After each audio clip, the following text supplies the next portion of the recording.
Today we discuss lecture for inverse Fourier transform. So first of all we discuss some formula regarding inverse Fourier transform.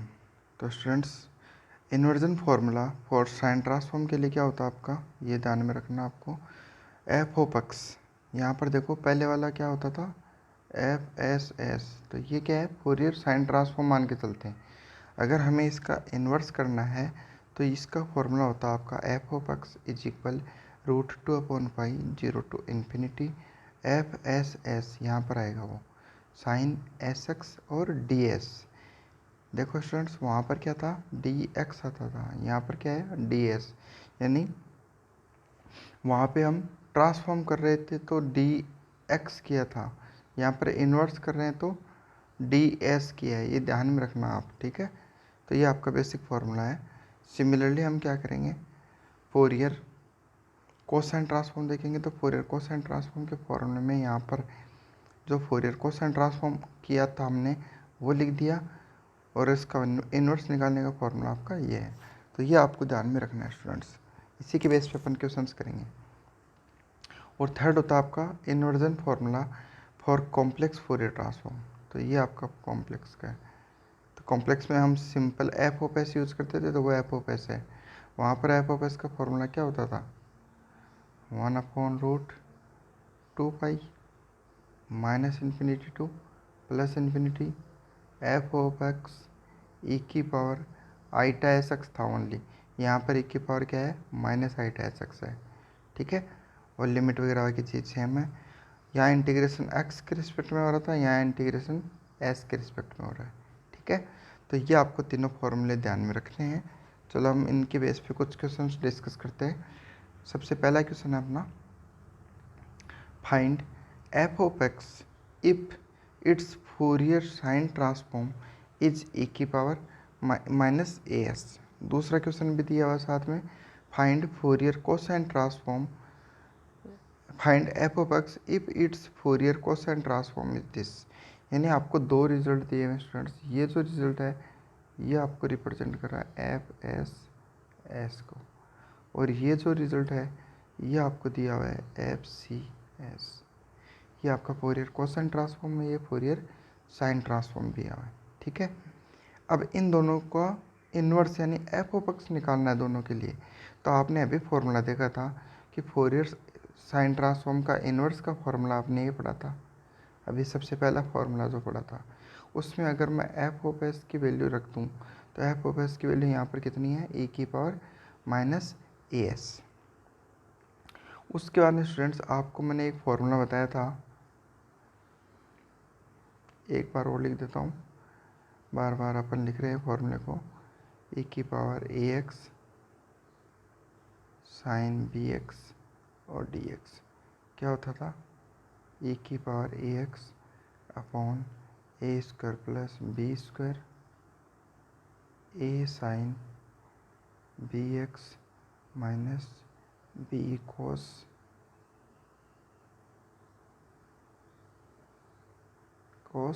bx।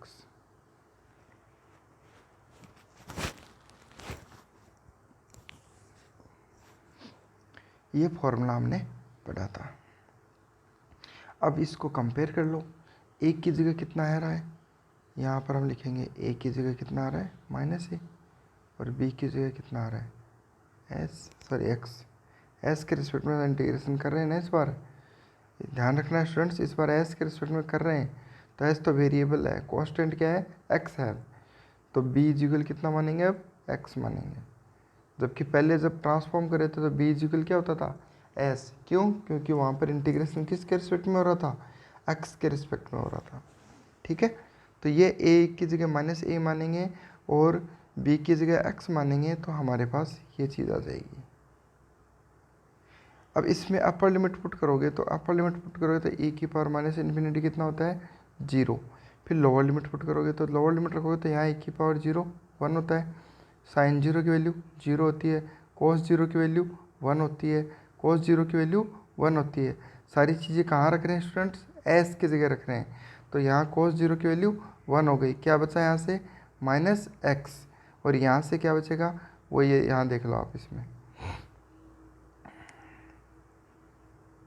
देखो e की power minus infinity रखने पर 0 और cos 0 रखने पर 1 होता है, तो क्या बचेगा माइनस एक्स, और ये पार्ट बचेगा, तो माइनस माइनस क्या हो जाएगा प्लस, तो ये आपके पास एफ ऑफ एक्स की वैल्यू आ जाएगी।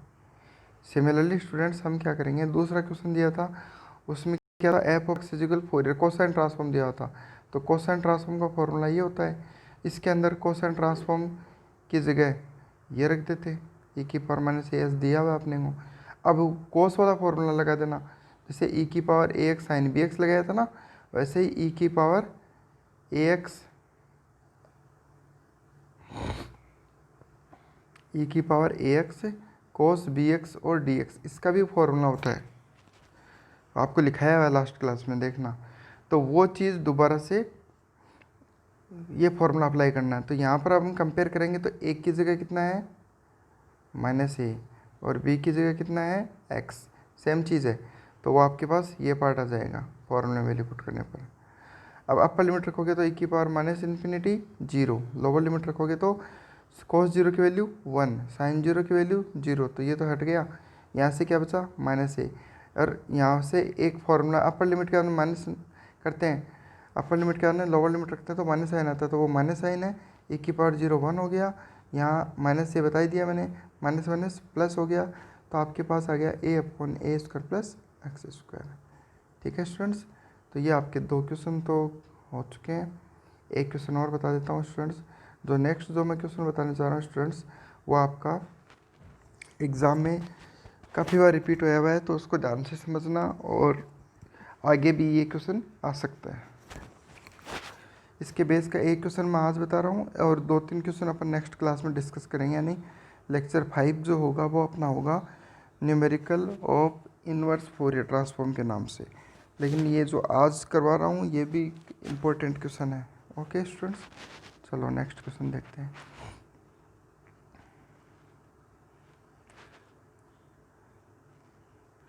यहाँ क्वेश्चन क्या है, देखो find F of X if its Fourier sine transform is S upon 1 plus s square. तो फॉर्मूला आपको पता ही है, इन्वर्जन का फॉर्मूला क्या था, यहाँ पर साइन ट्रांसफॉर्म की वैल्यू रख दो, ये आ गई साइन ट्रांसफॉर्म की वैल्यू फॉर्मूले में। अब स्टूडेंट्स आपको यहाँ क्या नज़र आ रहा है, देखो आपको नज़र आ रहा है एस एक फंक्शन, 1 प्लस एस स्क्वायर एक फंक्शन है, ठीक है, साइन एस एक्स एक फंक्शन है, तो यहाँ पर अपने पास 3 तरीके से फंक्शन अलग अलग डिफाइन हो रहे हैं। तो इस टाइप के जब भी क्वेश्चन आए स्टूडेंट्स, तो उसको सॉल्व करने की एक प्रोसेस होती है, जैसे आप ये क्वेश्चन एंड तक देखोगे तो आपको पूरी प्रोसेस समझ में आ जाएगी। ठीक है, फिर रिमेनिंग इसके अलावा जो कल अपन दोबारा क्वेश्चन डिस्कस करेंगे वो इसी पैटर्न पे होंगे। ठीक है, चलो देखते हैं। सबसे पहला काम क्या है स्टूडेंट्स, कि हम इस एस को एलिमिनेट करने की कोशिश करेंगे, यानी इसको मिनिमाइज़ करने के लिए इस एस को एलिमिनेट करने की कोशिश करेंगे। तो इसके लिए हम क्या करें, देखो सबसे पहले मैंने एस से ऊपर नीचे मल्टीप्लाई किया, दिख रहा है आपको, एक एस यहाँ पर वैल्यू गया, एक एस यहाँ पर आ गया। ठीक है, फिर आप सीधा समझते हो +1 और -1 करना, तो मैंने +1 कर दिया और -1 कर दिया। अब ये जो पार्ट है, ये पार्ट इसका एक बार इस एस स्क्वायर +1 में डिवाइड करेंगे और एक बार -1 में डिवाइड करेंगे। तो जब आप इसे इस पार्ट में डिवाइड करोगे एस स्क्वायर +1 में, जब इसमें आप डिवाइड करोगे तो ये इससे कैंसिल आउट हो जाएगा, आपके पास क्या बचेगा, ओनली 1/s बचेगा, 1/s, और ये वाला पार्ट बचेगा। तो मैंने इसको अलग से लिख दिया, √2/π 0 से infinity sine S x d s. ठीक है, फिर आप ये वाली पार्ट, ये वाला पार्ट ये किस में डिवाइड करोगे, -1 में, -1 में करोगे तो माइनस देखो मैंने बाहर लगा दिया, और क्या आएगा s/1 प्लस एस स्क्वायर, तो ये आ गया s1 प्लस एस स्क्वायर और sine S x d s. ठीक है, यहाँ तक कोई दिक्कत नहीं है। ठीक है, अब स्टूडेंट्स आपको ध्यान क्या देना है, देखो ये जो पार्ट होता है ना, ये जो पार्ट है इसकी जो वैल्यू होती है वो होती है आपके पास π/2, और ये कोई डायरेक्ट वैल्यू नहीं है स्टूडेंट्स, ये इसको सोल्व करने से आती है। Sine S x upon s इसको सोल्व करने पर आपके पास क्या वैल्यू आएगी, π/2 आएगी। तो मैं इसको अभी यहाँ पर सोल्व नहीं करवा रहा हूँ, इसकी डायरेक्ट वैल्यू पुट कर रहा हूँ स्टूडेंट्स। इसको सोल्व करने का आपको तरीका बता देता हूँ। हो सकता है कि मैंने एक क्वेश्चन आपको लाप्लास ट्रांसफॉर्म में करवाया भी होगा, अगर नहीं भी करवाया तो आप पहले इसको ट्राई करना, ये आपके लिए एक क्वेश्चन हो गया। अगर नहीं समझ में आई तो मैं आपको दोबारा से प्रॉब्लम सॉल्विंग क्लास लूँगा, तो उसमें आपको पूरा बताऊँगा। मैं आपको एक बार ये बता देता हूँ कि सोल्व कैसे होगा। देखो आपको क्या दिया है स्टूडेंट्स, 0 से infinity sine SX upon S और DS ये दिया हुआ है। तो स्टूडेंट्स आप एक बार माइंड में क्या मानना है, इसे ये मत मानो, इसे आप माइंड में ये मानना 0 से इन्फिनिटी साइन x को तो मान लो a, x को तो मान लो, देखो मैं यहाँ नोटेशन दिखा देता हूँ, x को तो a मान लेना और s को मान लो t। तो आपको नजर आएगा साइन 80 अपॉन टी और dt। और ऐसा क्वेश्चन मेरा करवाया हुआ है स्टूडेंट्स आपको, 0 से infinity sine 80 upon t dt। तो ये लाप्लास का क्वेश्चन हो गया। इसको कैसे सोल्व करना है स्टूडेंट्स वो भी देखो। सबसे पहला आपको काम क्या करना है इसको सोल्व करने के लिए, Laplace transform of sine 80 upon T solve कर सकते हो स्टूडेंट्स। तो ये डिवीजन बाई टी की प्रॉपर्टी से होगा, ठीक है। साइन 80 का आपको लाप्लास बताइए a upon h square plus a square, वो डिवीजन बाई टी की प्रॉपर्टी लगाओगे तो आप करोगे s to infinity a upon s square plus a square. S को आप u बना देते हो उसमें, तो यहाँ u बना देना और du कर दोगे। तो यहाँ से आपको कुछ वैल्यू मिलेगी, वो आएगी टेन इनवर्स u अपॉन ए। उसके अंदर आप जब वैल्यूज़ पुट करोगे 0 से इन्फिनिटी, तो आपके पास जब आप वैल्यूज़ पुट करोगे, एक मिनट स्टूडेंट्स,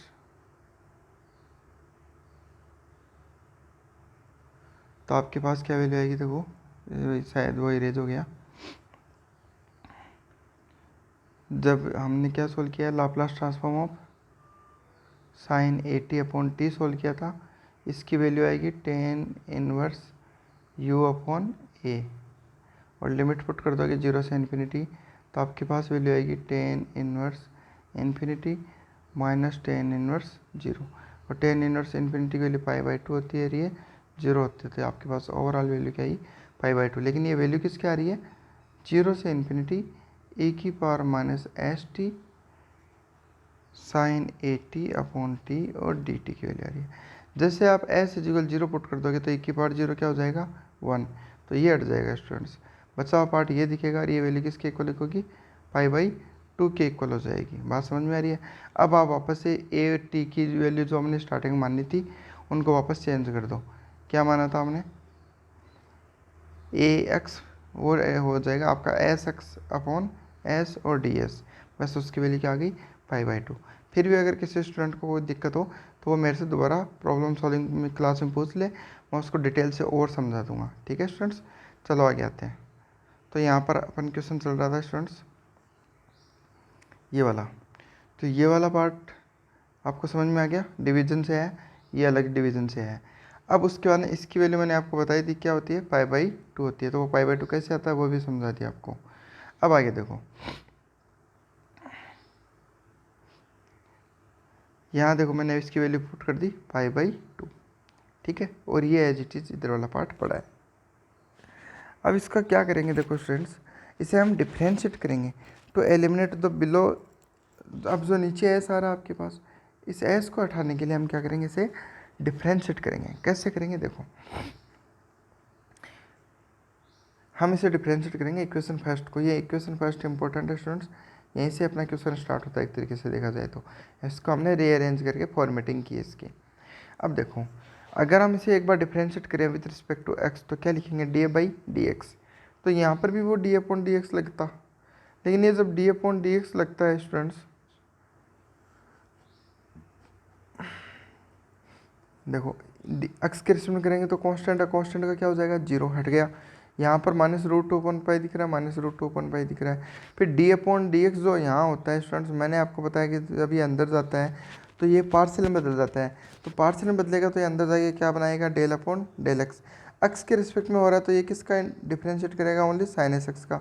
साइन का डिफ्रेंशिएशन क्या होता है, cos एस एक्स होता है, और एस एक्स का करोगे तो एस बचेगा, वो एस क्या हुआ, इस एस से कैंसिल आउट हो गया, तो यहाँ पर देखो कोई एस नज़र नहीं आ रहा। बताओ समझ में आई क्या बात इतनी, ठीक है। अब उसके बाद में ये जो रिजल्ट आया स्टूडेंट्स, इसे मैं क्या करूँगा, एक बार और डिफ्रेंशिएट करूँगा। एक बार और डिफ्रेंशिएट करोगे तो यहाँ जो पार्ट है वो क्या आएगा, d2f/dx² आ गया। कोस का करेंगे तो क्या होता है, माइनस साइन होता है, तो माइनस, तो माइनस माइनस क्या हो गया, प्लस, कोस का क्या हो गया, साइन, ठीक है, एस एक्स का एस, तो ये आपके पास एस आ गया। अब अगर आप गौर से देखो स्टूडेंट्स, तो ये जो पूरा पार्ट है ये बेसिकली है क्या, ये अपना स्टार्टिंग में जो माना था वो एफ है, दिख रहा है आपको, चलो मैं दिखा देता हूँ एक बार कहाँ पर है।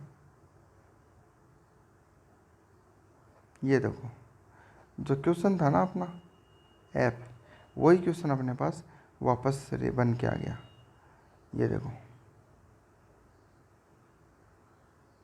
ठीक है।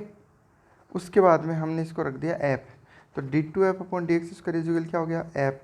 आपको पता है जब आपको differential equation with constant coefficient पढ़ाया था तो d/dx को कैपिटल D लिख सकते हैं, तो d2/dx इसको क्या लिख सकते हैं, d², तो यहाँ पर बन जाएगा d²f माइनस एफ इक्वल 0। अगर इसको कॉमन लोगे तो आपके पास बनेगा d² - 1 f इज इक्वल 0।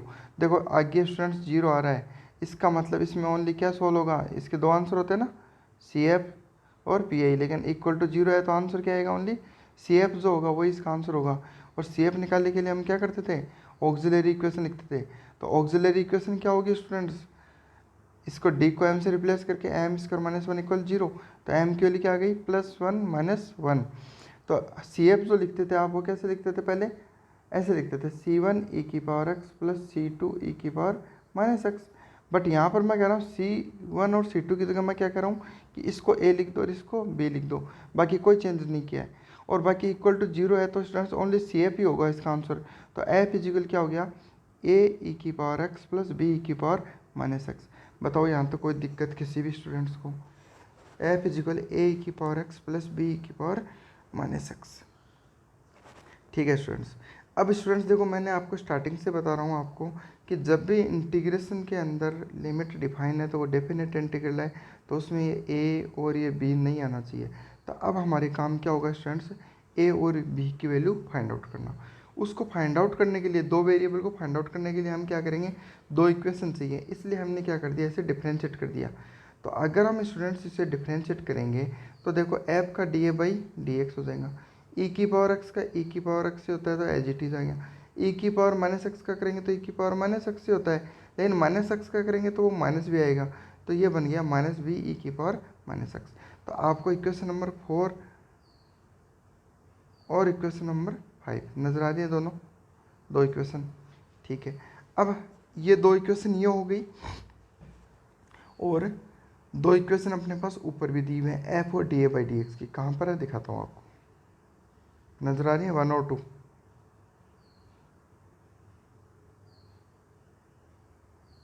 नज़र आ रही है स्टूडेंट्स, f और dA/dx।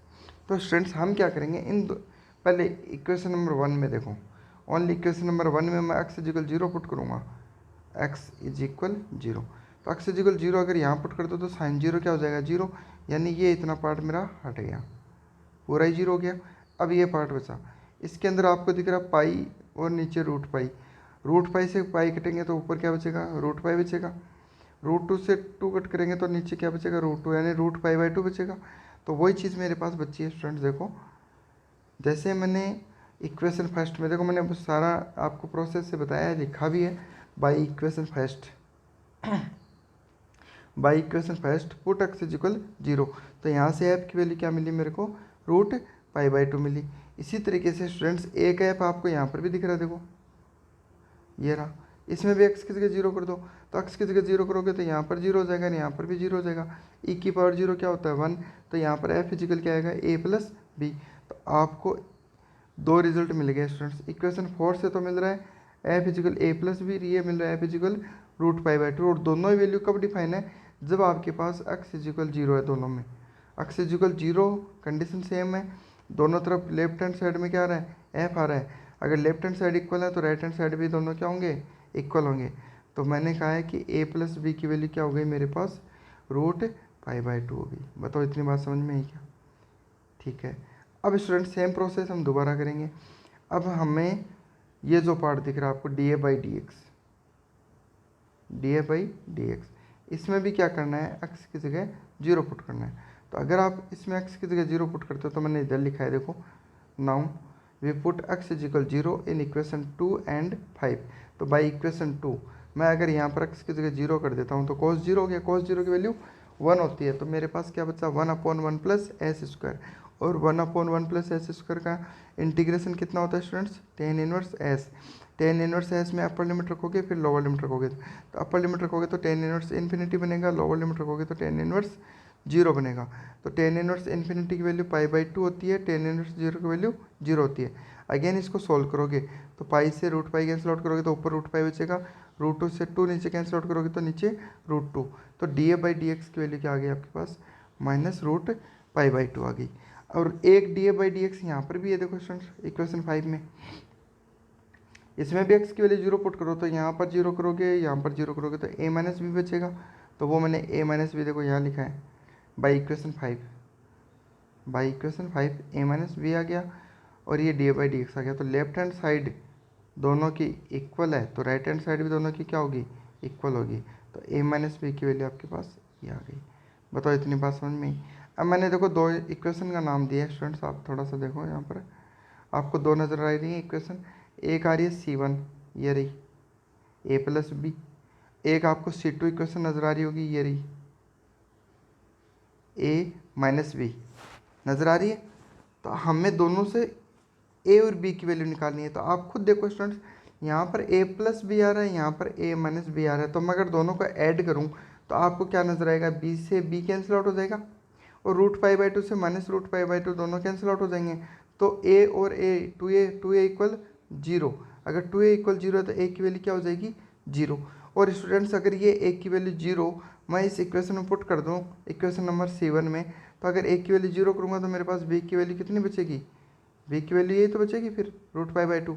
तो वो बी की वैल्यू आ गई रूट पाई बाई टू। अब अपने को आंसर कौन सा मान रहे थे हम, आंसर ये मान रहे थे देखो, ये वाला अपना आंसर आया था। लेकिन इसमें हमें ए और बी की वैल्यू निकालनी थी। तो ए की वैल्यू जीरो और बी की वैल्यू यहाँ पुट कर दें root pi by to.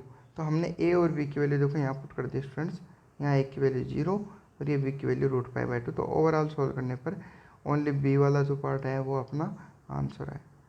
I hope students समझ में आया होगा सबको। फिर भी अगर कोई दिक्कत हो तो आप मेरे से कॉल करके पूछ लेना, कहीं पर भी कोई स्टेप में दिक्कत हो। Okay students, thank you.